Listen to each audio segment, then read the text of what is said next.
My friend Bandit, he say you are awake again tonight. So, I tell you something. Not a tale with princess or moonlight, but a story from my country. From France, when the war began. It was the summer of 1914. The air was warm, the cafe full, men talk loud, and laugh like they know what is coming. There were posters everywhere. Red, blue, white. La Patrie called to her sons, to fight, to defend. We call it the Union Sacrée, you know. All of France, united. The soldiers march with flowers in their rifles. Children run beside them. The priest bless them. People cheer at the train station. Women wave scarves. Mothers pretend not to cry. They say it will be over before Christmas.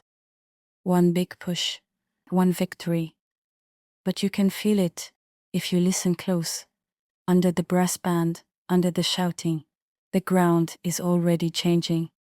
Some of us, the quiet ones, we knew this war would not be quick. I was 19, and I wanted to go, not to cheer or wait. I did not want to be one of the girls who stay behind, sewing, baking, folding flags. I wanted to go closer, to do something, even if I was not sure what. In those days, Paris did not look like a city ready for death. The cafes were full, always full.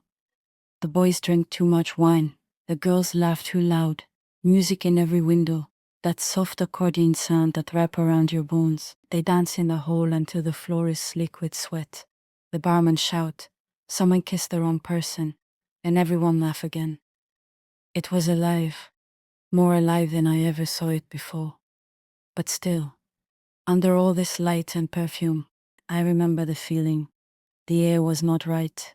It was thick, like before a storm. You know this, don't you?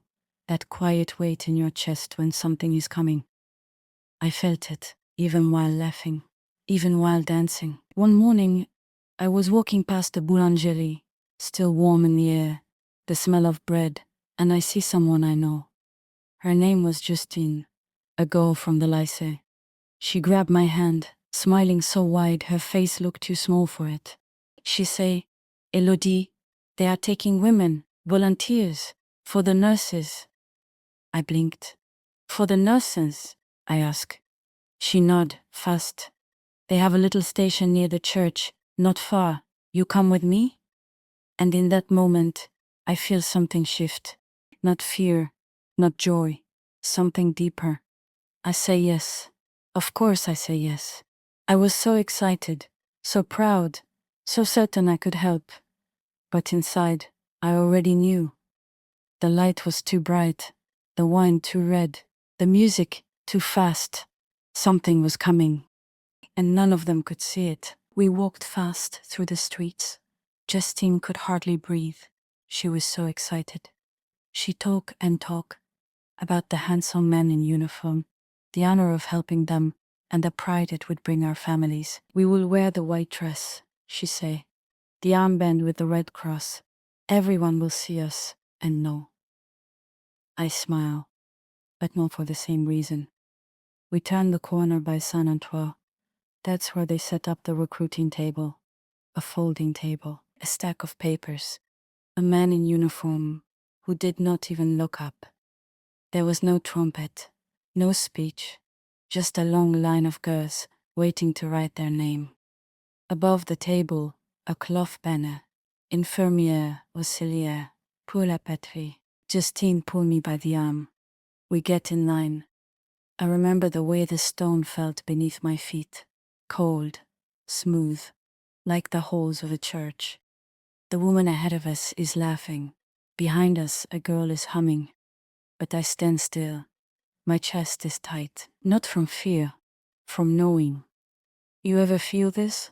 Like your heart already knows the ending, but your body has to go anyway? The officer hands me the paper. I sign, and that's it. I was a nurse now. At least, that is what they said. We were told to meet near the barracks at Vincent's. It was cold that morning, not the weather, but the air. The kind that make your breath feel sharp in your throat. Justin carried a satchel full of lace and socks. She thought there would be dances. I did not say otherwise. Girls from every corner had come, some with their mothers, some with their hair still undone. A few of them sang, not military songs, but old folk tunes, songs from the villages, from the vineyards, things you sing while drying sheets or walking home with bread. And there we were, dozens of us, standing in line, chattering like birds. Then the gate opened. A soldier shouted something none of us understood. We all hushed at once. They walked us in through the gravel yard. I remember the sound of our shoes. Inside the courtyard stood a tall woman in a grey skirt, her arms folded like stone. That was her, the head nurse. I do not say her name yet. You will learn it later. But she looked at us like she could already see our mistakes. Eyes forward, she snapped. Back straight. You are nurses now, not silly girls. Justine stood straighter. I kept my head down. None of us had even seen a wound. We thought we would be learning how to clean cuts, how to help the dying. But there were no bandages, no medicine. Only uniforms, roles, schedules, and a whistle. The first morning, we are woken by a bell. Not a kind bell, a sharp one. Like something to start a factory. It is still dark outside. The girls dress fast. No time for hair. No time for bread. The head nurse walked up and down the rows like a general. Her eyes see everything. Loose button, crooked hem, a thread out of place. Uniform is sacred, she say. You represent France now. You will not shame her. She speak like a knife. One girl sniffled from the cold.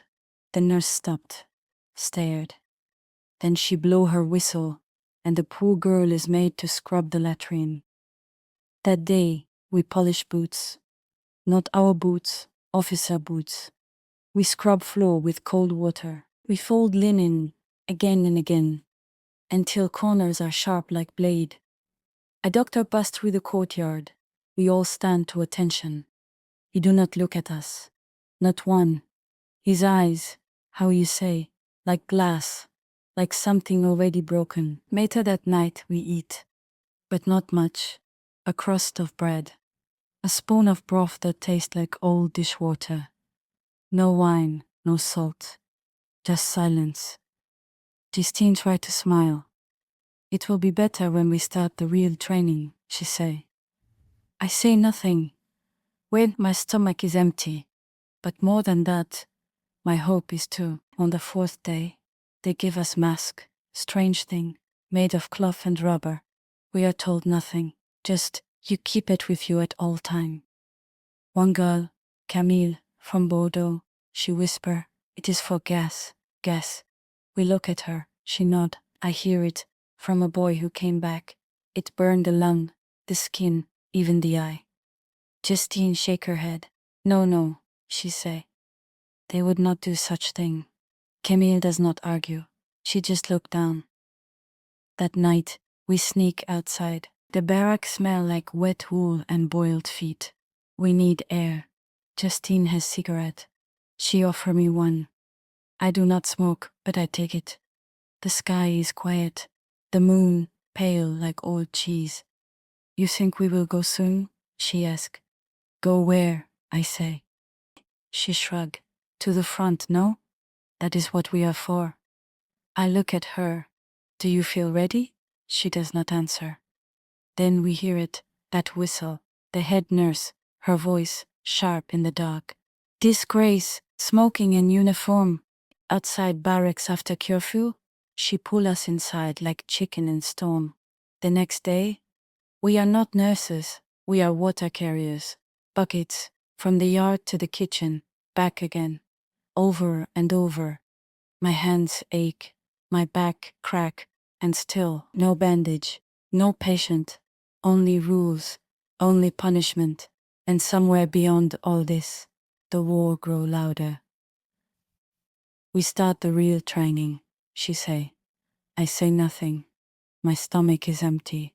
But more than that, my hope is too. The days start to blur, weak, stand, fold, scrub, eat what they call food. My hands crack from soap. My feet ache from standing. We are not soldiers, but they train us like one. The head nurse, she walked the halls like shadow. Her face never changed, her voice always sharp. I begin to wonder if she sleep at all. One night, I pass her in corridor. I nod, she say nothing, only look through me. The doctors still do not speak to us. They walk with folder in hand, eyes dead, like they are not here. Not really. I hear one speak in no voice, something about trains. More trains coming soon, he say. Packed full, no stretcher left. I want to ask what that mean, but I do not. No one speak of the wounded. Not here. We still have not seen blood, not a single body. Some of the girls laugh, still braid each other's hair. They think this is a test, that the real work, the nursing, will begin soon. But me, I feel it again, that weight in the air, the thing no one say, but everyone know. You know what I mean, yes, when the house is quiet, but you hear something still. That's what it was like, that every day. Waiting for something that already has your name. They do not tell us we are leaving. No speech, no letter, just a name called, and you grab your bag. The list come at dawn. Mine is on it. Justine squealing clap hand. We are going to the front, she say. I nod, but inside, I feel hollow. We are led to the train yard. Grey sky, fog in the rails. The engine cough like it does not want to move. I see a man throw crate onto the cargo car. It open for a moment. Inside, stretcher, stacked like coffin, more than I can count. Another car, bandage, water can, something in metal case, I do not know. One girl say, "Oh la la, look at all this. We are real now." She laugh. I do not. We board the train, wooden bench, cold air. We sit shoulder to shoulder. Some girls hum chanson from home. One has biscuit, she offer bite. Justine lean close. You think we will be near, soldier? I do not answer. Why is everyone still smiling? We do not know how to treat wound. Not truly. We have no tool, no training. We do not know how to help. Only how to stand straight, how to keep skirt below ankle. We are nurse in name only. But the train is moving now, and none of us can get off. The train begin to slow. A few girls sit up, fix hair. Justine laugh. Maybe this is where the real nurse take over, no? Someone pull curtain to see. I see tents, she say. White tents, we must be close. Another voice. Do you think there will be officer here? Real ones? The mood begin to lift. Like picnic almost. Nervous hands, new boots. But then, the train stops. No station, no platform, no flags. Just field, wet, brown. I hear it before I understand. Like bird. Not one. Many. A sound that flutter, rise, fall. Then I know. It is voice. Not joy, pain. A door slide open. A man shout, but not at us. To other men, already waiting. More, he yell. Stack them here. No stretcher left. Then our door open. A soldier stand there, his coat stained, his face gray. Get off. Bring only what you can carry. Girls stand, blinking. No one move fast now. We step down, and the ground greet us like hand. Wet, cold, thick. Mud grab my foot. I stumble. I look up and see what they do not tell us. Stretchers, not 10, not 20, hundreds, laid in lines, in piles, some with men groaning, some wrapped in blanket, no face, no sound. The air shift, it hit my nose, not rot, not yet, but blood, and wet wool, and something deeper. I feel it in my throat, not sickness, grief.